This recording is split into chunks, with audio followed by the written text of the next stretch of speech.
Ah, et une petite dernière avant la course. Hamilton salue l'harmonie entre les pilotes de F1 après leur dîner, une excellente soirée entre les 20 acteurs principaux. Bah magnifique. Le septuple champion du monde a voulu marquer le départ de Vettel et a été heureux de voir la soirée se dérouler sans heurts. Il loue une harmonie qu'il n'avait jamais connue entre l'ensemble du plateau depuis ses débuts en Formule 1, alors que les pilotes se sont aussi retrouvés le lendemain sur le circuit. Ah, c'est lui qui a organisé le truc en fait. J'ai demandé au groupe au Mexique s'il serait ouvert à l'idée de faire un dîner pour donner un adieu à Seb. Nous n'avions pas fait de dîner depuis des années, en Chine en 2016. Une excellente soirée, nous avons tous beaucoup rigolé et raconté de grandes histoires. Seb est un grand leader, lui aussi. Il a fait un grand discours en essayant de transmettre une partie de l'expérience qu'il a acquise au fil des années, en particulier aux plus jeunes, car ils sont l'avenir. Nous avons fait cette photo, et c'était la plus grande harmonie qu'un groupe de pilotes ait eu, je pense. Peut-être pas dans l'histoire, car il y a eu des images du passé il y a de très nombreuses années, mais peut-être au cours des 15 dernières années.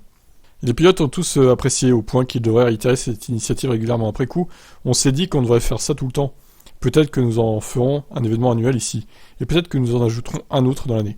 Il y a beaucoup de choses que nous pouvons faire en tant qu'association de pilotes de Grand Prix. En tant que groupe uni, nous avons une responsabilité, nous avons une grande plateforme chacun d'entre nous, et collectivement, il y a beaucoup de choses que la F1 doit faire avancer en matière d'action. Elle dit que nous faisons beaucoup de choses, la durabilité, toutes ces choses. Mais nous devons nous assurer que nous allons jusqu'au bout et que nous faisons de notre mieux, et peut-être que le GPDA peut jouer un rôle dans ce domaine. Russell, il n'y a que 20 pilotes de F1 dans le monde, et il n'y a qu'un seul autre pilote qui peut comprendre ce que nous vivons en quelque sorte. Et d'une certaine manière, c'est quelque chose de très spécial que nous partageons tous en commun, et d'une certaine manière, ça vous rapproche un peu plus. Mais quand le casque est sur la tête, le casque est sur la tête. C'est un peu long, c'est même très long, je vais continuer quand même, c'est pas grave. Alors que les images de la table étaient inévitablement examinées par les fans pour tout signe de loyauté d'hostilité, Albon a insisté sur le fait que personne n'avait prévu d'éviter de s'asseoir à côté d'un rival en particulier. On a dit, celui qui arrive s'assoit simplement à côté de celui qui est en place, dans le sens des aiguilles d'une montre. Ainsi, il n'y avait aucune sorte de chaise musicale. Il est arrivé en même temps que son coéquipier Latifi, qui comme Vettel prendra son dernier départ en Grand Prix. Niki et moi étions les premiers arrivés. Nous avions 5 minutes de retard et nous étions les premiers finalement avec 20 minutes d'avance. On a donc pu s'asseoir l'un à côté de l'autre. Tout le monde semble être de bons amis. Il n'y a pas vraiment de grande rivalité à part un duo que vous connaissez bien. Ah, on se demande de qui il parle. Mais de manière générale, on s'entend tous très bien. Je pense que nous voyons plus que jamais maintenant, juste avec le nombre de courses que nous faisons, tous les voyages que nous faisons où nous avons une tendance à partager les avions, nous passons beaucoup de temps les uns avec les autres, nous nous voyons plus que notre propre famille, donc il y a un bon esprit sur la grille.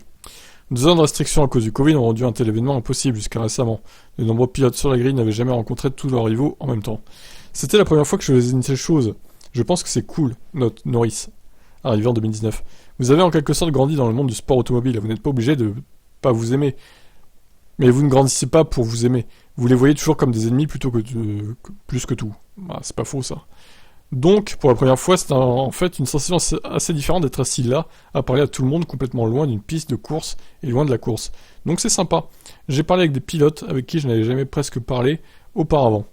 Et Ricciardo rejoint ses homologues et révèle que c'était une bonne chose pour les pilotes de se retrouver loin des circuits. Certains sont partis plus tôt, a déclaré l'Australien qui expliquait le vendredi qu'il s'était couché à 8h du mat. Évidemment, nous avions une bonne excuse pour le faire, pour Seb, comme une sorte d'adieu pour lui. Mais vous oubliez un peu que lorsque nous sommes tous dans une pièce loin de la compétition de cet environnement, c'est tout simplement agréable. Nous avons tous beaucoup de choses en commun, probablement, plus que nous le pensons. Donc c'était juste cool de profiter de la compagnie des autres et de ne pas vraiment parler de la course et de la compétition. J'ai eu l'impression que nous apprenions tous un peu plus les uns des autres, en dehors de la piste, c'était bien. Alonso, le pilote le plus expérimenté, a participé à plusieurs rencontres du même type au cours de sa carrière. De 21 ans F1, après avoir affronté Schumacher, Hakkinen et Coulthard, il affronte désormais une nouvelle génération de rivaux. C'était Jos Verstappen quand j'ai commencé, et maintenant c'est Max. C'est juste différent. C'était plus de respect pour l'ancienne génération avant. Il n'y avait pas cette jeune génération, les médias sociaux ou autre chose pour interférer dans notre bulle. Avant, il y avait des personnages très forts en Formule 1. Coulthard, Mika Hakkinen, c'était Michael. Schumacher. Il était très établi qui était avec qui. Avec les réseaux sociaux, tout est plus lissé, sinon vous vous faites canarder. Maintenant, c'est un peu plus convivial d'une manière différente. Je dis pas que ça sonne faux, mais ils sont tous jeunes, tous sympathiques. Avant, c'était différent. Mais j'aime aussi comment c'est maintenant. Je pense que c'est plus amusant. Tout le monde prend des photos, c'est la seule chose à laquelle vous devez faire attention, car vous ne voulez pas avoir un mauvais moment, car ça sera diffusé partout dans le monde. Ou quelqu'un filmera, c'était très amusant. Alors enfin, Sainz explique que le respect entre tous vient d'une certaine admiration de ce que chacun accomplit sur la piste. Il y a autant de rivalité et de tension que par le passé. Mais en dehors de la piste, nous avons réussi à trouver un équilibre entre nous tous. Nous voyons tous le mérite de ce que nous faisons. Nous voyons tous que nous passons 22 courses loin de chez nous. Nous voyageons, nous sommes loin. Nous sommes sur la route et nous respectons ça. Et surtout, nous respectons tout ce que nous faisons sur la piste.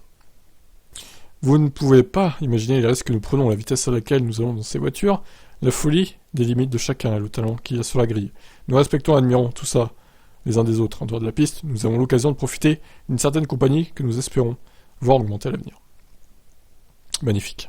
Donc voilà, ce dîner qui avait l'air sympathique, et ils ont tous aimé apparemment. Bon, dommage qu'il n'y ait pas eu l'interview de Max Verstappen, évidemment.